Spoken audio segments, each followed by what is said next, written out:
Hey, here with TheEZGZ. Somebody left a comment on one of my videos when I referenced installing an oil pressure gauge that they wanted to get a video on how I did the install. And before we get real heavy into it, I want to make a couple generalizations about oil pressure gauges. Oil pressure, or any pressure gauge, most of these that we run in the cars are pretty much junk. I wouldn't take too much stock in precise pressure deviations, and that's just going to be wear and tear on the gauge and everything automotive that affects gauges and so on and so forth. If you really want an accurate measurement of your gauge, you should probably plug in direct. I did that on my initial startup. If you want to look at that 1800 startup video, and probably all my startup videos, the 1776, 2 liter, all those. And I use a refrigeration gauge because I know it to be fairly accurate.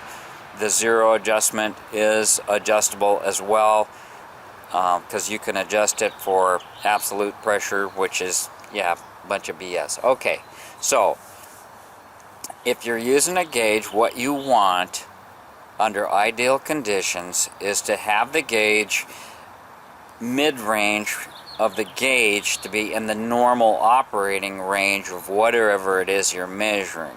And that applies to anything, whether it be fluid, air, on your air compressor, water pressure, oil pressure, anything along that line. To get the most accuracy, you want the gauge is designed to be the most accurate at the midpoint.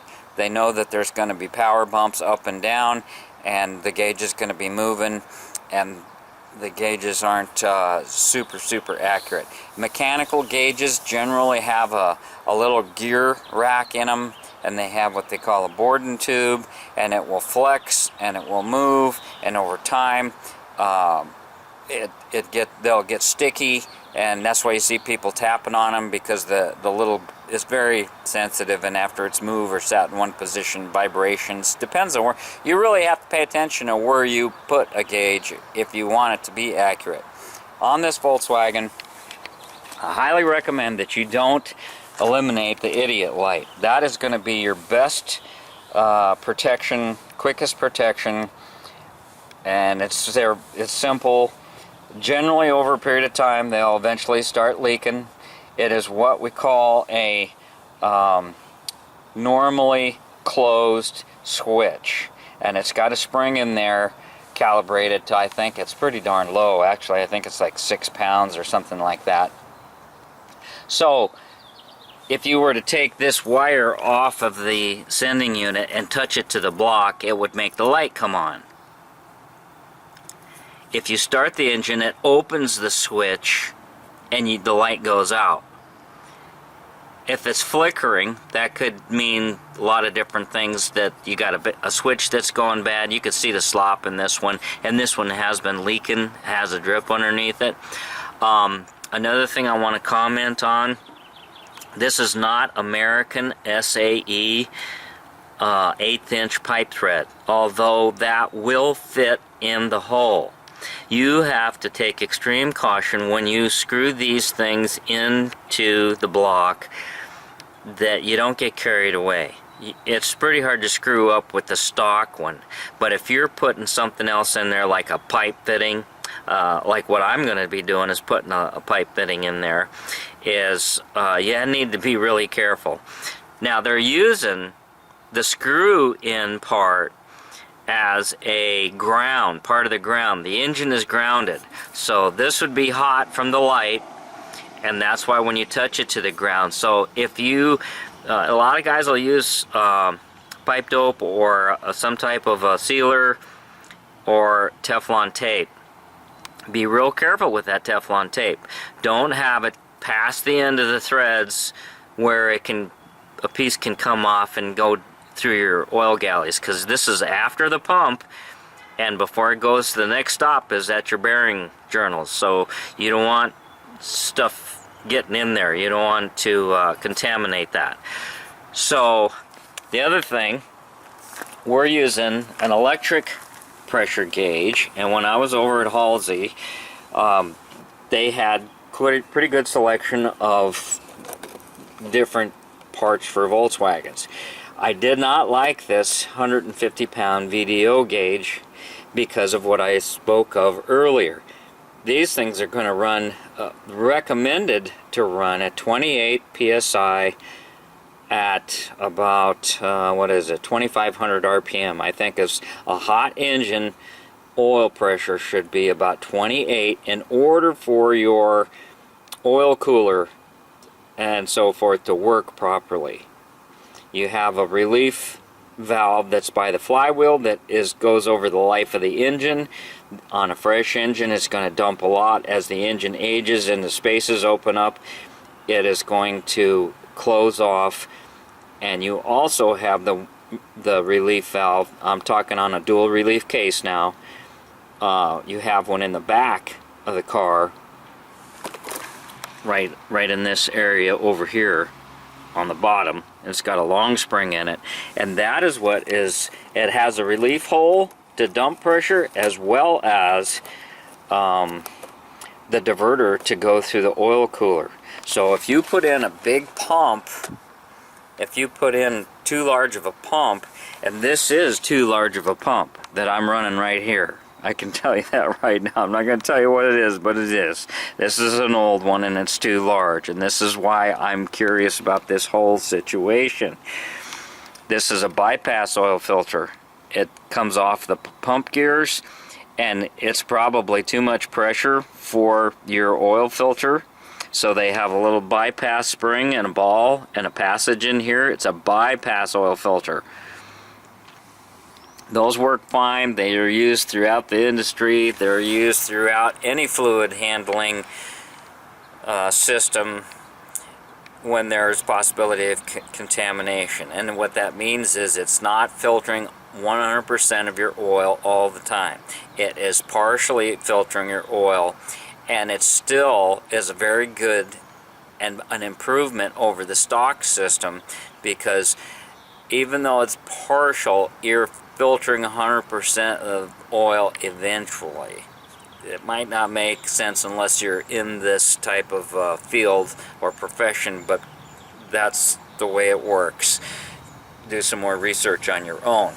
Now, when you use a electric pressure gauge, you're going to have a sending unit. This says 150 pounds, and this pressure sending unit says 150 pounds. Now,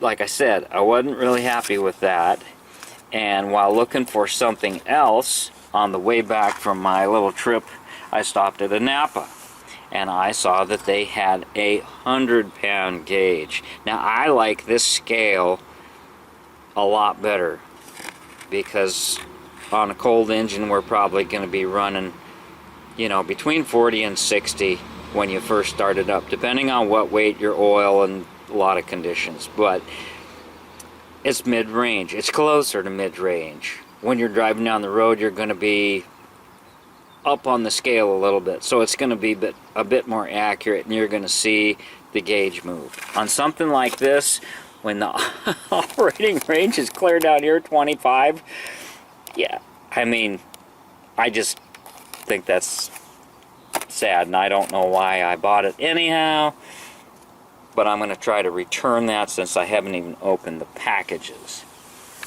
Now, you want to use this in conjunction with an idiot light, and as I said, this one goes to 100, so it takes a different sending unit that goes to 100 psi, and I had to basically show the guy at Napa. He was just a young fella, and not saying that young fellas don't have it together, but evidently he hadn't had too many questions about this type of a thing. Had to look in his catalog for him to make sure that I got the corresponding part numbers. You can't just get a sending unit is not a sending unit is not a sending unit. So you want to keep track of this, because it's not on here, and in the future you may have to replace that because these will start leaking or will go bad.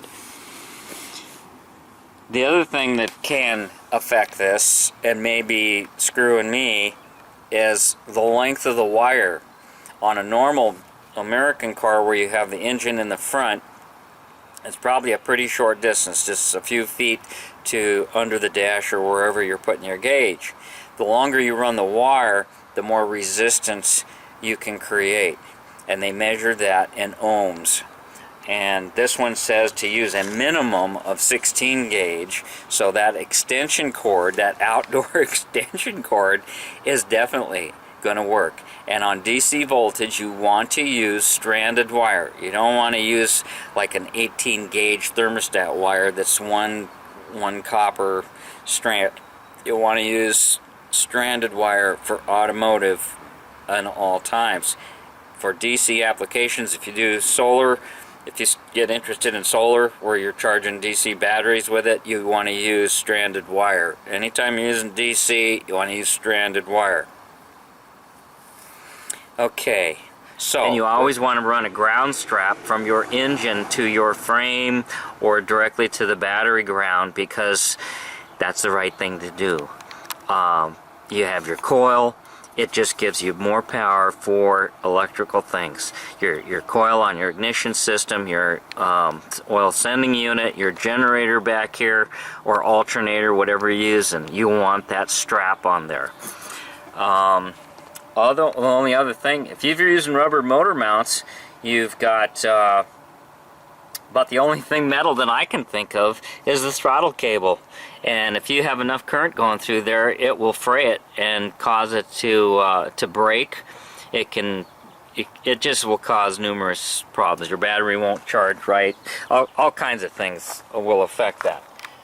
Here is the fitting that I am going to put in there. I brought it from home. I kind of anticipated the possibility of doing this, and this I just got at Ace Hardware, and it is like you see here. Now, the Teflon tape, see, I've left that first thread. This is a tapered thread. Do not over tighten this.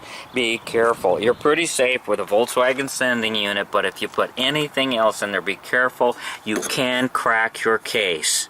I have seen cracked cases in the area of the oil sending unit. Alright, for the sake of this video, this installation is complete. Now, I did just what I told you not to do. I put some Teflon tape here.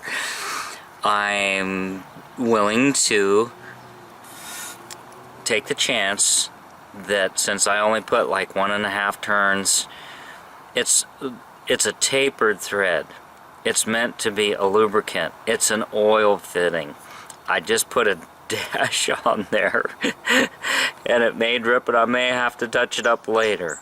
I'm a long ways from home. I don't want to take any chances. I'm being gentle. I'm being easy. But there's a short nipple. I could have gone with a shorter one. There's an 1/8 inch pipe T brass. There's another one. You don't want to use like a fitting that would have contaminants in it. This is a good place to put it because it's where the original sending unit was.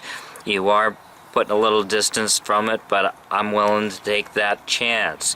There are other people that may do it a different way. You may see a better way. Good. Do it. Take somebody else's advice. That's fine. I'm using these crimp connectors. I'm tying in. I'm putting it in my wiring harness here. I'm bringing my wiring harness up. This isn't the best setup. I just added, when I put this terminal strip in here a long time ago, I am liking this a lot. It's underneath the rain gutter here. The old wires were frayed. I take my engines in and out frequently. This allows me to leave all the wiring connections here and not have to tangle anything all up. I can just unscrew them all here. I tried to use the original factory color coding, but now I'm starting to repeat some colors. Plus, I'm not sure if I'm colorblind or not. There's a black one at this end, and I've got this black one here, and it goes into my 12-foot extension cord, actually 11. And it's a good idea when you have a harness, I left this exposed, to take a tie wrap. I use a lot of tie wraps. To me, those things are free. I don't care. I just use a lot of them. If I have to cut one off, don't scrimp with tie wraps. Those things are cheap and easy.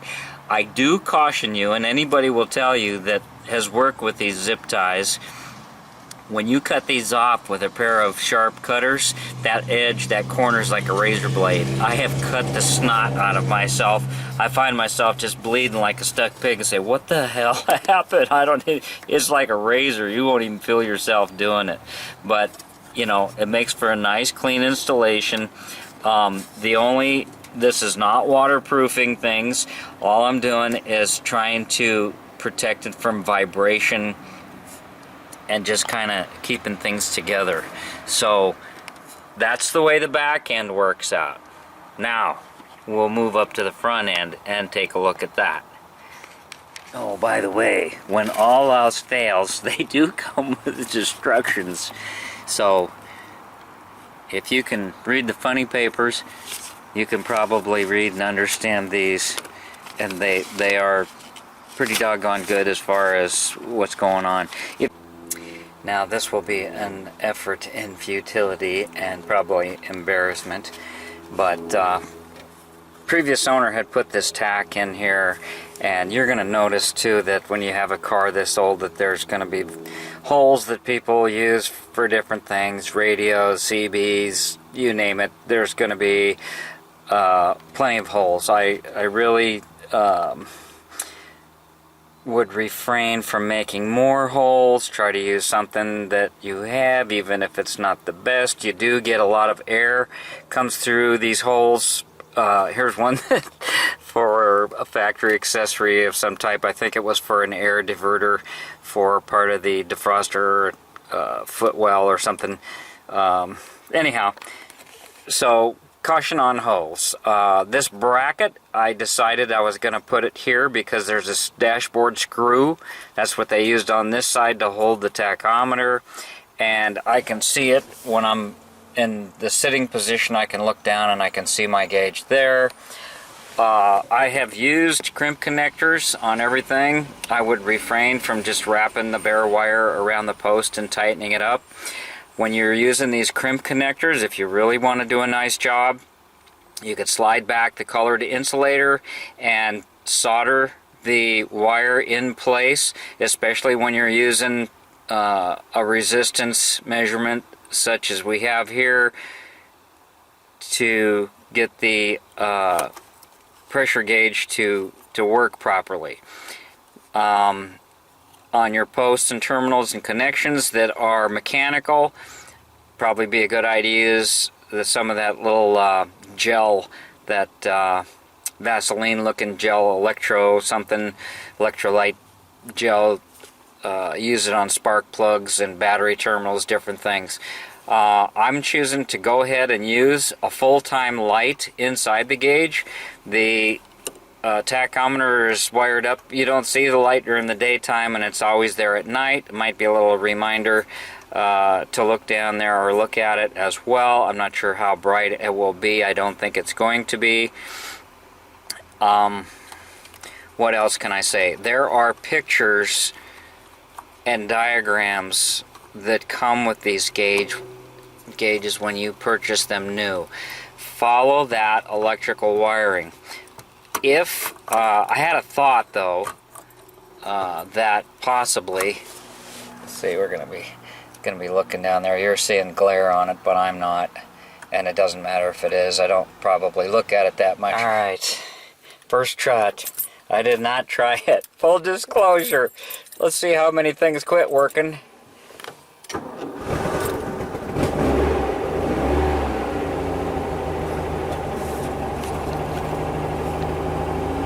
I'll be damned.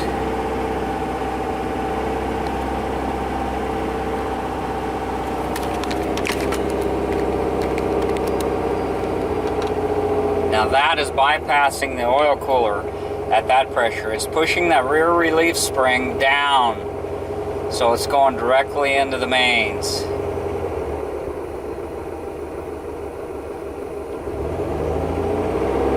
This is, you'd think it would be good, but that's not good. Doesn't matter on a cold start like this. But you see we're in mid-range of the gauge. I got a feeling that that was happening when I was using my refrigeration gauge on the initial cam break-in. But when you're sailing down the highway at 80 miles an hour, you don't want that high pressure. You only want it about 28 pounds, 25 pounds. And this will drop as the engine warms up. And that's what you want. You don't want to run too cold of an engine. You don't want to run too thick of oil. You don't want to run too thick of, too wide of gears in your oil pump. 26 is probably good. That's what the factory did. If you want your cooling system to work, you want your head temperatures to stay down, this is just an average car with a little bit more pep. That 1800 is sweet, but I want it to last, and now I've got it. Plus, oh, I was hoping I'd have a gas gauge too. I found a wire disconnected while I was under the hood. Now, another comment too. There's slicker ways of doing that. You could run pods. They have these little dash hole plates that you can put in here. You can do all kinds of custom things. I may not even leave this in here. I'm a long ways from home. I don't have access to my normal supply of tools and things, and it wouldn't be worth for me to mail order something. I couldn't find what I was looking for. I did look for a lot of things. This is convenient for this point. If you want to nitpick my installation, show me in your own video. That's all I got to say on that. Now, from the side over here, the tachometer blocks it, and from my side, you really can't see in it when you're looking in the car, or from my seated position. So now I have an oil pressure gauge, and if I turn off my car, I should get the oil light on this side and the generator on the other. And let's see how fast that needle goes down. That's another thing that kind of, if you have the mechanical gauges with the tubes, it's too far from the rear of the car to get any accuracy. I've had my car off for 20 seconds and still showed 25 pounds on the gauge when I had that style. So we turn it off and the gauge falls.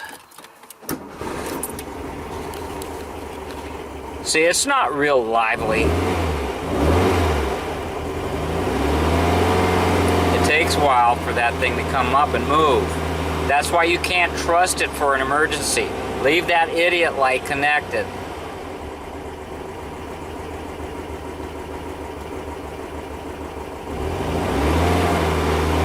See how sluggish that is? Now when we first started it cold, it was up there at 50 or 60 pounds. So that's not something you want to rely on. This would be something to look at cruising speed, and I'm hoping that that comes down a lot less when I'm at 80 miles an hour. You just want to lubricate things. You don't need to just have all this excessive oil. You're just asking for oil leaks, and your oil cooler isn't going to work the way it was designed. So there you have it. I know it was a long video, but I tried to cover as many details as I could for people that don't really know what they're doing. And here's another comment too.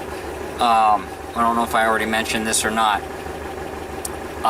What are those radio stores that you get stereos and speakers and things like that? If you want to rough in the wire, put your oil sending unit on the back and want to run the wire up to the front and put your gauge underneath the dash or in the dash. Probably be easier in the dash for those kind of guys. But those guys know how to read wiring schematics, most of them, I would hope so. And that might be a way for you if you want to have gauges and you're not an electrician, or don't feel comfortable hooking them up, or want somebody to check your work. That might be an option for you. Those radio shops got some pretty handy guys in there. I can't think of the name of it. I saw one here in Portland too, and I know they have them at home, but I'm not into that stereo stuff. But if you got a friend who's into stereos, they probably could look at that sheet of paper that comes with the gauge and figure out how to hook it up for you. So there's an idea for you too. So I hope that helps you guys. Thanks for watching. Thanks for subbing. TheEZGZ out.